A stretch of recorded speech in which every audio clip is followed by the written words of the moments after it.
بسم اللہ الرحمن الرحیم۔ السلام علیکم دوستو، دنیا بھر کی خبروں میں آج آپ سنیں گے، لیکن اس سے پہلے اگر ہو سکے تو لائک اور سبسکرائب کا بٹن ضرور دبا لیں۔ شکریہ۔ جنگ سے روس نے ایندھن برآمدات سے 98 ارب ڈالر کما لیے۔ جاپان نے چائنا کو خبردار کر دیا۔ روس نے عمران خان حکومت گرنے کی وجہ بتا دی۔ روس نے آخرکار یوکرینی فوج کو پیچھے دھکیل دیا۔ نوپور شرما کے خلاف ایک اور مقدمہ درج۔ ہزاروں بھیڑوں سے بھرا بحری جہاز ڈوب گیا۔ عبداللہ کو اپنے خاندان سے ملنے کی اجازت۔ موٹر بائیک کا چالان کرنے پر محکمہ بجلی کے ملازم نے پولیس اسٹیشن کی لائن کاٹ دی۔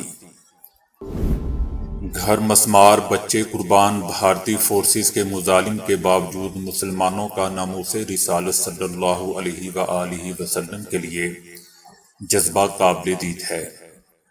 تو آئیے چلتے ہیں اب خبروں کی تفصیل کی جانب۔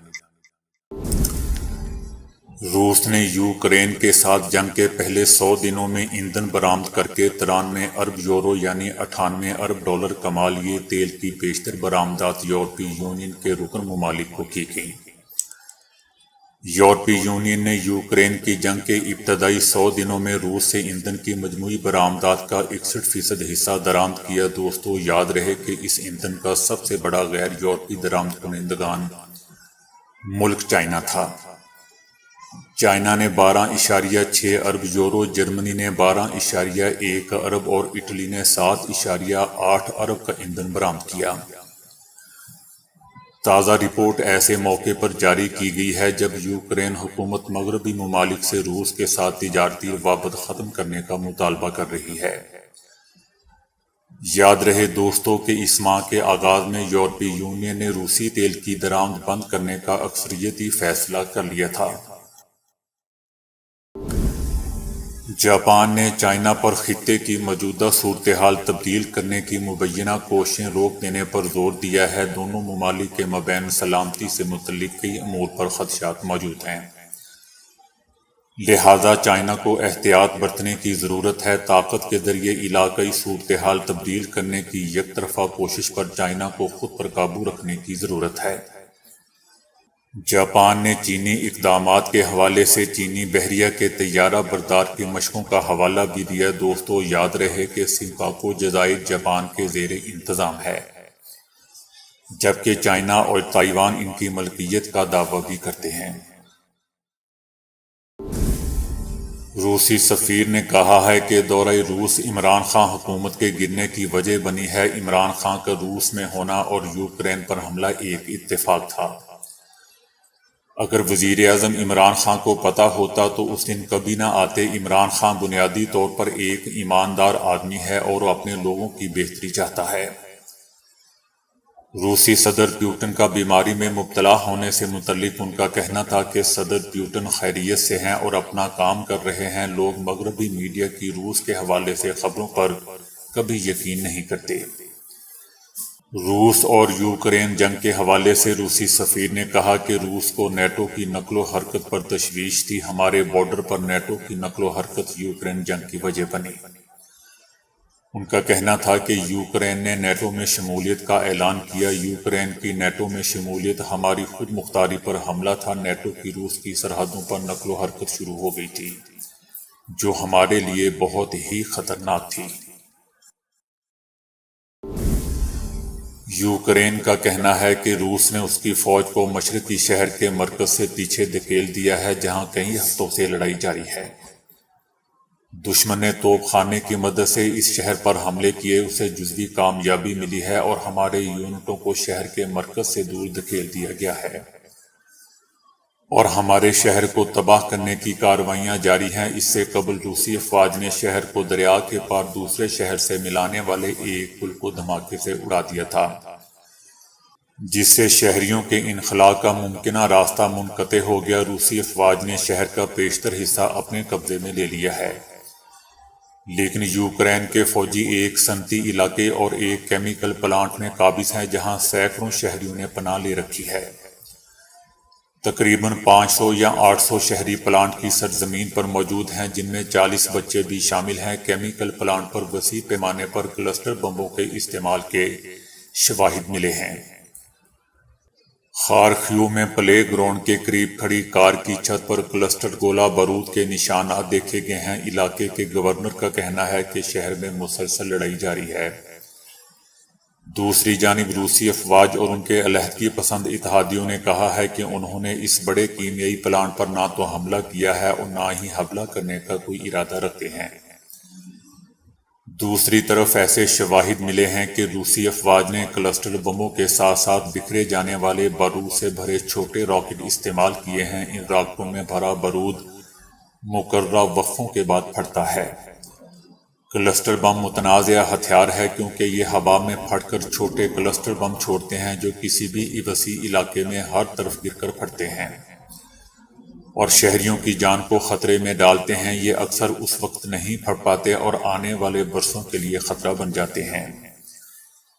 120 سے زیادہ ممالک نے ان ہتھیاروں کے استعمال پر پابندی کے معاہدے پر دستخط کیے ہیں، تاہم روسی یا یوکرینی دونوں ممالک نے اس پر دستخط نہیں کیے۔ 40 سال کے ایک شخص نے میڈیا کو بتایا کہ وہ اپنی 5 برس کی بیٹی کے ساتھ پلے گراؤنڈ سے گزر رہا تھا۔ ان کا 14 برس کا بیٹا ان کے اپارٹمنٹ میں تھا۔ اچانک میں نے روشنی کا جھماکہ دیکھا اور پھر پہلا دھماکہ سنا۔ میں نے اپنی بیٹی کو پکڑ کر ایک درخت کے پیچھے چھپا دیا۔ میری بیوی تقریباً 5 میٹر دور تھی اور وہ وہیں گر گئی۔ نوپور شرما کے خلاف ایک اور ایف آئی آر درج کر لی گئی ہے، جبکہ پرتشدد مظاہروں کے دوران مزید 112 افراد کو گرفتار کر لیا گیا ہے۔ ایف آئی آر جو کہ بالترتیب جان بوجھ کر امن کی خرابی کے لیے لوگوں کو ابھارنا، عوامی سطح پر شرارت کرنا اور مجرمانہ دھمکی سے متعلق ہیں۔ نوپور شرما کے تبصرے کے بعد مغربی بنگال میں فسادات پھوٹ پڑے تھے اور بوڑا میں بی جے پی کے آفس کو جلا دیا گیا تھا، جبکہ اتوار کو نادیا ضلع میں ایک مقامی لوکل ٹرین پر توڑ پھوڑ کی گئی تھی اور مرشد آباد میں دکانوں کو لوٹا گیا۔ مغربی بنگال کی وزیر اعلیٰ ممتا بنرجی نے مظاہرین پر زور دیا تھا کہ وہ سڑکیں بند کر کے لوگوں کو خوفزدہ کرنے کی بجائے نئی دلی یا ان ریاستوں میں جا کر احتجاج کریں جہاں بی جے پی کی حکومت ہے۔ ممتا بنرجی نے کہا تھا کہ میں بی جے پی کے چند رہنماؤں کی طرف سے نفرت انگیز بیانات کی مذمت کرتی ہوں، جن کے نتیجے میں نہ صرف تشدد پھیلا ہے بلکہ ملک میں تقسیم بھی بڑھی ہے۔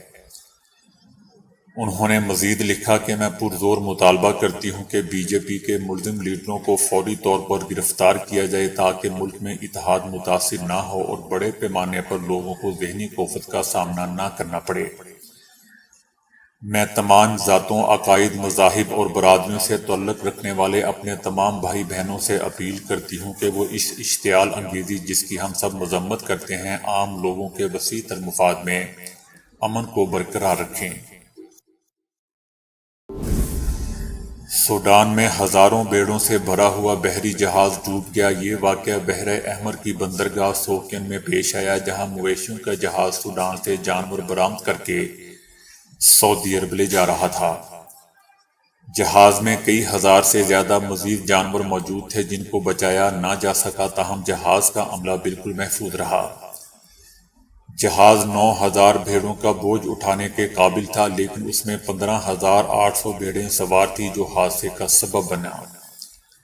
ڈوبنے والے مویشیوں کی کل مالیت تقریباً 75 کروڑ 60 لاکھ ڈالر تھی۔ مویشیوں کے مالکان صرف 700 کے قریب بھیڑیں ڈوبنے سے بچا سکے ہیں، لیکن وہ بہت ہی بیمار ہیں اور ان کے زندہ بچنے کے کوئی امکانات نہیں ہیں۔ طالبان حکومت نے عبداللہ کو عید الفطر کے دوران اپنے خاندان سے ملنے کے لیے ملک چھوڑنے کی اجازت دی تھی۔ طالبان نے سابق حکومت کے دیگر رہنماؤں اور اہلکاروں کو رضاکارانہ طور پر واپس آنے کی بھی دعوت دی تھی، لیکن اب تک صرف چند سابق حکومتی اہلکار ہی واپس آ سکے ہیں۔ عبداللہ اور سابق افغان صدر حامد کرزئی دو بڑی سیاسی شخصیات تھیں جو گزشتہ سال 15 اگست کو طالبان کی کابل آمد کے دوران کابل میں ہی رہیں۔ اس وقت صدر اشرف غنی ملک سے فرار ہو چکے تھے اور حالیہ مہینوں میں ان کے رشتہ داروں اور طالبان حکومت کے درمیان بند کمرے میں مذاکرات ہوئے ہیں جو ابھی تک کسی نتیجے پر نہیں پہنچے ہیں۔ ایسی اطلاعات تھی کہ طالبان حکومت نے ان پر پابندیاں عائد کی ہیں، ان کو گھر میں نظر بند کر رکھا اور بیرون ملک سفر کرنے سے روک دیا ہے۔ طالبان نے متحدہ عرب امارات کے صدر شیخ خلیفہ بن زید کے جنازے میں شرکت کے لیے حامد کرزئی کو بھی متحدہ عرب امارات سے جانے سے روک دیا تھا۔ عبداللہ نے طالبان کو خبردار کرتے ہوئے کہا تھا کہ مسلسل غیر انسانی پالیسیاں، جبر، دھمکیاں اور لڑکیوں اور خواتین پر پابندیاں ملک کو مزید الگ تھلگ کر دیں گی اور نسلی کشیدگی میں اضافہ ہوگا جس سے افغانستان خانہ جنگی کی طرف جائے گا۔ عبداللہ کا بھارت میں سیاسی رہنما کے طور پر خیر مقدم کیا گیا تھا۔ مسٹر عبداللہ کا خاندان دوستو کئی سالوں سے انڈیا میں مقیم ہے۔ بھارتی ریاست اتر پردیش میں محکمہ بجلی کے ملازم نے اپنی موٹر سائیکل کے چلان کا بدلہ لینے کے لیے پولیس اسٹیشن کی بجلی کی لائن ہی کاٹ ڈالی۔ اتر پردیش کے شہر بریلی میں پولیس اہلکار نے سوارپ نامی شہری کے پاس موٹر سائیکل کے کاغذات نہ ہونے پر 500 بھارتی روپے کا چلان کاٹا۔ مذکورہ شخص محکمہ بجلی کا ملازم نکلا اور اس نے طیش میں آ کر پولیس اسٹیشن کی ہی بجلی گل کر دی۔ واقعہ کے علم ہونے پر ملازم نے انکشاف کیا کہ اس پولیس اسٹیشن پر چوری کی بجلی چلتی ہے جہاں کوئی میٹر بھی نہیں ہے۔ یہ ایک غیر قانونی عمل ہے، اس لیے یہاں کی بجلی گل کی میں نے۔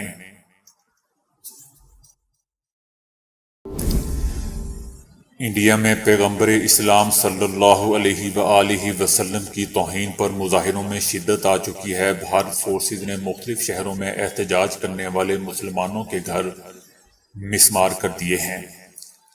فائرنگ سے کئی شہادتوں اور متعدد افراد کے زخمی ہونے کے بعد نبی کریم صلی اللہ علیہ وآلہ وسلم کی عزت اور ناموس پر قربان ہونے والوں کا جذبہ کم نہیں ہو سکا ہے۔ احتجاج کی قیادت کرنے والے مسلمان رہنماؤں کے گھروں کو بلڈوزر کی مدد سے مسمار کر دیا گیا ہے۔ مسلم سیاستدان جوید محمد کے گھر کے بیرونی حصے کو بلڈوزر کی مدد سے گرا دیا گیا۔ پولیس کا کہنا تھا کہ جوید احمد نے پرتشدد مظاہروں کی قیادت کی تھی۔ مظاہروں میں پولیس کی فائرنگ سے شہید ہونے والے مدثر نامی نوجوان کی والدہ کا کہنا ہے کہ میں نے شیر پیدا کیا تھا، اسلام زندہ باد تھا، زندہ باد ہے، ہمیشہ زندہ باد رہے گا۔ مدثر اسلام زندہ باد بولتے ہوئے سینکڑوں مدثر کھڑے کر گیا۔ کیا یہ لوگ سمجھ رہے ہیں کہ مسلمان کا بچہ کمزور ہے؟ میں نے شیر کا بچہ پیدا کیا تھا۔ دوستو، ناموس رسالت صلی اللہ علیہ وآلہ وسلم کے لیے احتجاج کرنے والے مدثر کو رانچی میں پولیس نے شہید کر دیا تھا۔ خواتین کا کہنا ہے کہ مودی ہمارے نبی کریم صلی اللہ علیہ وآلہ وسلم کے خلاف کچھ نہیں کر سکتا۔ ہم اپنے نبی صلی اللہ علیہ وآلہ وسلم کی توہین قطعی طور پر برداشت نہیں کریں گے۔ اپنے حضور پاک صلی اللہ علیہ وآلہ وسلم کے لیے جان بھی قربان کر دیں گے۔ اس سال معاشیات کا اگنوریبل پرائز المعروف آئی جی نوبل پرائز ایک ایسی تحقیق پر دیا گیا ہے جس میں سیاست دانوں کے موٹاپے اور کرپشن میں تعلقات ثابت کیا گیا ہے۔ یہ تحقیق فرانس کے پروفیسر ڈاکٹر بلاوا ٹسکی نے 15 ملکوں کے 299 سیاستدانوں پر کی تھی، جس سے معلوم ہوا تھا کہ جن ممالک میں حکمران طبقے کے سیاستدانوں میں موٹاپا عام ہوتا ہے وہاں کرپشن بھی زیادہ اور عام ہوتی ہے۔ اس انعام یافتہ تحقیق کے result research journal economics of transaction and institutional change میں شائع ہوئے ہیں۔ بتاتے چلیں کہ اگنوریبل پرائز گزشتہ 31 سال سے ہر سال ایسی سائنسی تحقیقات پر دیا جا رہا ہے جو بظاہر مضحک کا خیز اور ہنسا دینے والی، لیکن دراصل بہت سنجیدہ اور سوچنے پر مجبور کر دینے والی بھی ہوں۔ پروفیسر ڈاکٹر بلاوا ٹسکی نے اپنی تحقیق میں 15 ممالک کے 299 سیاستدانوں کے چہروں کے سامنے سے کھینچی گئی تصاویر جمع کی اس کے بعد ایک خاص کمپیوٹر سافٹ ویئر استعمال کرتے ہوئے انہوں نے ہر سیاستدان کا باڈی ماس انڈیکس، جسے موٹاپے کی پیمائش کا عالمی معیار بھی تسلیم کیا جاتا ہے، پروفیسر نے ان تمام سیاستدانوں کا انفرادی باڈی ماس انڈیکس معلوم کیا۔ اس تجزیے سے انہیں معلوم ہوا کہ جن ملکوں کی سرکاری کابینہ یعنی حکومت اپنے مجموعی باڈی ماس انڈیکس یعنی BMI کے لحاظ سے زیادہ وزنی تھی، ان ملکوں میں کرپشن بھی اتنی ہی زیادہ یا وزنی تھی۔ کس ملک میں کتنی کرپشن ہے، یہ جاننے کے لیے پروفیسر نے ٹرانسپیرنسی انٹرنیشنل کا کرپشن انڈیکس، کرپشن کنٹرول کے لیے سرکاری اقدامات سے متعلق ورلڈ بینک کا عالمی انڈیکس سے استفادہ کیا۔ اس تحقیق سے صرف اتنا ہی معلوم ہوا کہ جن ممالک میں حکمران طبقے کے سیاستدانوں میں موٹاپا زیادہ ہوتا ہے، ان ملکوں میں کرپشن بھی اسی قدر زیادہ ہوتی ہے۔ قصے کہانیوں میں کبوتر کے ذریعے خطوط بھیجے جانے کے متعلق ہم پڑھتے سنتے آئے ہیں، لیکن گزشتہ دنوں فرانس میں ایک میاں بیوی کو حقیقت میں ایسا 100 سال پرانا خط مل گیا جو کبوتر کے ذریعے بھیجا گیا تھا۔ میاں بیوی واک کر رہے تھے جب انہیں ایک چھوٹا سا کیپسول نظر آیا۔ یہ وہ کیپسول تھا جس میں قدیم زمانے میں خط ڈال کر کبوتر کے ذریعے ارسال کیا جاتا تھا۔ جب انہوں نے اٹھا کر دیکھا تو اس میں کیپسول میں ایک خط موجود تھا۔ یہ خط جرمن زبان میں لکھا گیا تھا۔ جب اس میاں بیوی نے اس کا ترجمہ کروایا تو معلوم ہوا کہ یہ خط 100 سال قدیم تھا اور ایک جرمن سپاہی کی طرف سے اپنی آرمی کی قیادت کو لکھا گیا تھا۔ خط کے مضمون سے ظاہر ہوتا تھا کہ یہ لڑائی کے زمانے میں لکھا گیا تھا، کیونکہ اس میں سپاہی کی طرف سے اپنے پلٹن کی پیش قدمی اور جانی نقصان کے بارے میں بتایا گیا تھا۔ برطانیہ میں ایک خاتون نے سونار کی آنکھوں کے سامنے کمال چالاکی سے 80 کروڑ کے ہیرے پتھروں سے تبدیل کر کے ہتھیا لیے اور فرار ہو گئی۔ دنیا کی یہ چلاک ترین عورت مے فیئر جیولرز پر گئی اور وہاں 42 لاکھ پاؤنڈ مالیت کے ہیروں کی جگہ پتھر رکھ دیے اور ہیرے لے کر واش روم جانے کے بعد وہاں سے نکلی اور فرار ہو گئی۔